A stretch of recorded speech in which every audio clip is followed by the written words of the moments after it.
We'll call our meeting to order. First item is the roll call. Diane?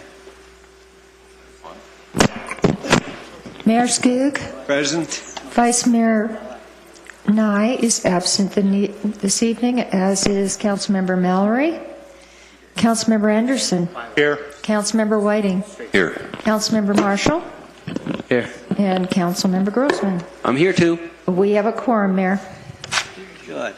Okay, the first item, or number 3, discussion and secret ballot for the selection of fiscal year 2015-16 vice mayor. And I understand we take a vote tonight, and it'll have to be ratified next week, so it could be changed. And I'll have to give Laura Lee credit. She's really done an outstanding job as vice mayor. Any suggestions, Diane, on how we do it? I noticed you prepared a ballot.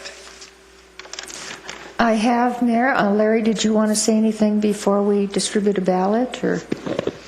As you well know, Mayor and Council, every year you engage in this, and this was a change that was made back in about 2004, where before that time a vice mayor may be on without consideration for years, and Mayor Skoog and others went ahead and said, we need to rotate every year, and we need to at least consider it.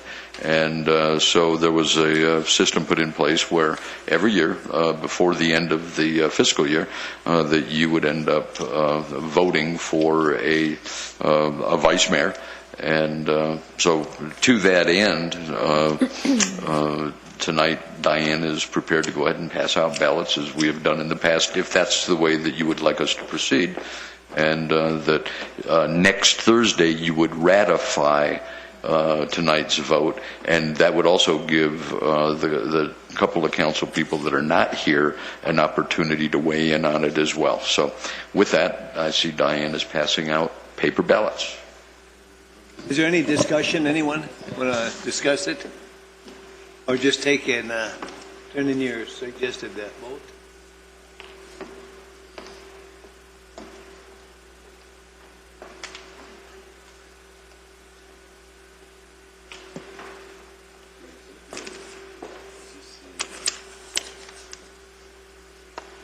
Official pin.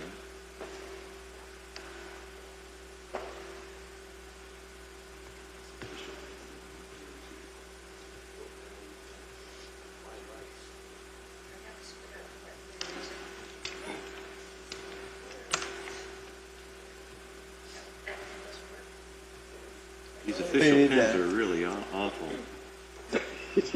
Well, they have been. Get what you pay for, I guess. Huh? Right now. I didn't try this one. This one writes, but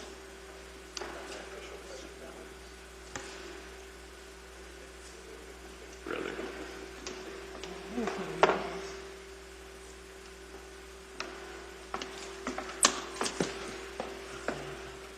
Supposed to be 3 weeks before I found out the test results. But then I looked online and it looks like it won't even be ready until July 11th. So that's They take. 4.5, 5 weeks. Yeah, are you going to do the election official thing, Diane? Yes, Mayor. I'm going to count the ballots right now, and I'll give you the results in just about 15 seconds, I imagine.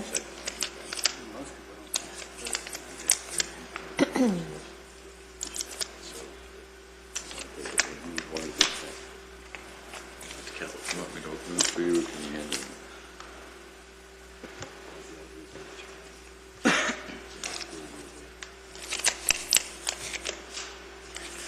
Well, Mayor, we have the results. It would appear that Councilmember Rick Anderson has received the majority of the votes for the vice mayor position. And Rick, you have any, you object or accept? I would accept. Thank you. That would be ratified next week then. Thank you, Diane, and thank you, Rick, and thank you all. Okay, we move on to discussion about the proposed revisions to water and wastewater rates, fees, and charges. Bill, you are up. Good evening, Mayor, Council, Vice Mayor, new Vice Mayor, council members. Tonight, like I've done every year for the last, I don't know how many years, 10 years or so, I've come before council to talk about the results of our water and sewer rate study. Before I start, I do want to thank Mark in the back. I think he's still in the back row. He didn't sneak out on me, but this is the first time he's gone through this process. And so I'm not sure which was harder, either going through and learning this water and sewer rate model or dealing with me for the last 4 months. So I'm going to go with the rate model. Did we vote on that? No, vote's already been done, so going with the rate model. But you have a presentation in front of you, copies of it. Also, I do have a copy of the report. In the report, I did not include the results of the water and sewer rate study. What I wanted to do is basically kind of go over the information, the data one more time. And so tonight, at the end of the presentation, we're going to give you the results of what our rate study has come up with. So with that, I'll just get started. Our purpose, again, it's kind of, our purpose hasn't really changed over the last couple of years. There's three main reasons why we do this on an annual basis. First of all, we want to make sure each utility system is self-sufficient. We need to make sure it generates enough revenues to pay for all its operating expenses, capital, debt service, and hopefully at the end, we can continue to increase our cash reserves. We are trying to build the cash reserves in a very, slow process. And part of that is if we ever have any large major repairs, any capital items in the future, we hope to be able to cash fund them instead of issue debt is one of the reasons. Second purpose is encourage conservation. That we're in a high desert area, so we do want to have the rate at a certain level where, the more water you use, the more you're going to have to pay for the water. So that's what this tiered system does. The third one is maintain adequate performance measures, and there's two of them that we have to maintain. The first one is the bond requirements. Both the water system and wastewater systems, we have issued debt. So there's bond covenances that we have to meet. The minimum coverage right now, it's a net revenue or a debt service coverage, which I'll explain here in a little bit, is basically a minimum of 1.25. Now, to refinance any bonds, we have to have a coverage of 135. Now, our town policy is 1.6. So my goal has always been to try to maintain or kind of reach the 1.6 level. So in case we have any kind of fluctuation in our revenues coming in, we still have more than enough gap to meet the minimum requirement of 125 to 135. So our town policy has always been 1.6. So that's where our goal is at this point, is to reach that.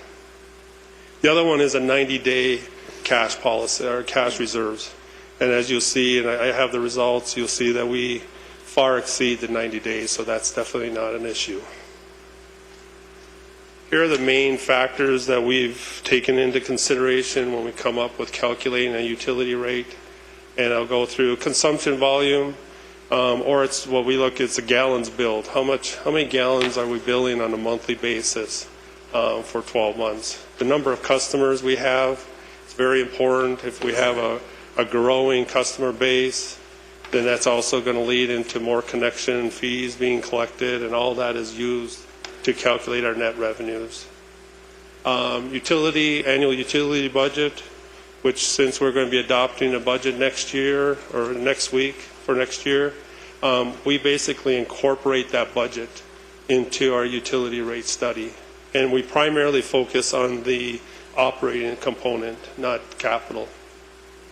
And our annual debt service. So volume by the years, as you can see, there's 6 years of actual numbers of what we actually have billed out to customers. 14-15 is for 11 months. That's why you kind of see that little dip there. And then in 15-16, this is what we're projecting, how many gallons that we think we're going to bill next year. As you can see, 13-14, we had quite a few gallons that we billed. I'm not projecting that we're going to be billing that many gallons next year. A lot of this is based on the weather.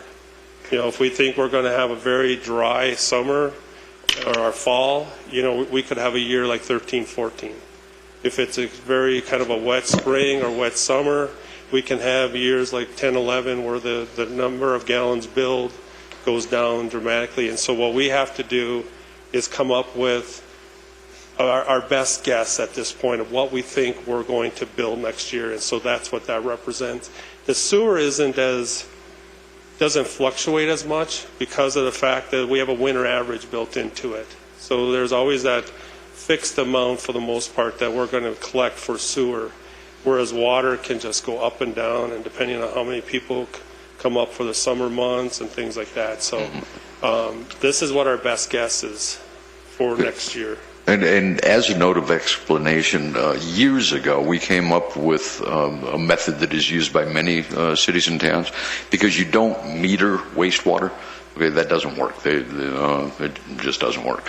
And so what we ended up doing is the amount of water that is used by home in the winter time gives you a pretty good idea what their actual, based on their water use, gives you a pretty good idea that you're discharging 90% of that into the wastewater system. Certainly that's not the case today, because people are using more water for flowers and grass and all that. And so that's what, with that winter average, it's worked out to be a really good measure of residential water use. Works out really well. But to Bill's point, Bill brings in the monthly report on water use. Normally for us, May is, looking at it from the business side, May is generally a great month, as is June. Bill brings in the May numbers, and it's like, remember, it was raining and it was chillier than normal in May. Our water production was way, way below average. So it is very climatically influenced. The next factor that we look at is number of customers. Again, this is not only for assisting with the number of gallons that we're going to be billing, but it's also for a calculation for the rates, or for the connection charges for both water and wastewater. You can see the growth. We are starting to grow again in the number of utility customers that we have. Again, you can see 6 years of actuals, and then in 14-15, those numbers were as of May. And then next year, I'm projecting an increase of 345 additional utility customers next year. Annual operating expenses, again, this is primarily what Neil has presented before council with the water, wastewater. Again, this is we only primarily focus on the operating component when we're calculating for rates. So as you can see, it's been growing, but it hasn't been really growing it's only been increasing by a couple % a year, so it's been very relatively steady. Our annual debt service, you can see the water has been it's a stable, it's a balanced level debt service payment. What's nice, and we won't quite see it yet, but actually I think we got 4 more years of debt service payments for the water, which will be nice. You can see in 12-13 the drop in the sewer. We refinanced that year, and then we also paid down around $2 million of principal. So that's why you can see that the balance has dropped. The debt service payment has dropped quite a bit in 12-13, and going forward now it'll be pretty much of a level debt service. So here are the results with basically no adjustments. You can see operating revenues. So the debt service coverage ratio, basically what we look at is we take operating revenues, subtract operating expenditures. That amount has to be at least 1.25 times greater than the debt service. So as you can see right now, this year I'm projecting 151. Next year I'm projecting 158. And then going forward, we're in the 150s. Again, our target was 160, so we're relatively close to the 160 target. Cash balances, remember we're supposed to have a 25% or 90 days. As you can see, we're 200%. So our balances are doing very well at this point for cash reserves. So I don't really see any issues with the cash component. The only issue I do see a little bit is that we're slightly below our target of 160 for a water system. Here's wastewater. Basically, it's the same type of calculation. This year, I'm looking at 162. Excuse me. For our coverage, 160 and going on. So we're meeting our goal, town policy goal of 160. Now, on the cash reserves, you can see our total cash ratio is very, very strong. The problem is in growth. We have a negative cash balance at this point. Primarily, that's due to the debt service obligation. We have over $1 million of growth-related debt service that's coming out of that fund. And right now, the connection charges are just not meeting the goal of collecting enough money to make that debt service payment. So at this point, non-growth is actually helping pay for growth. You know, that's why we keep it separate. So it's not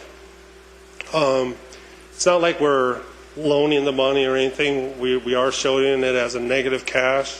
When we collect enough money, then hopefully we'll offset. We'll start seeing the negative cash balances go back to positive. Excuse me.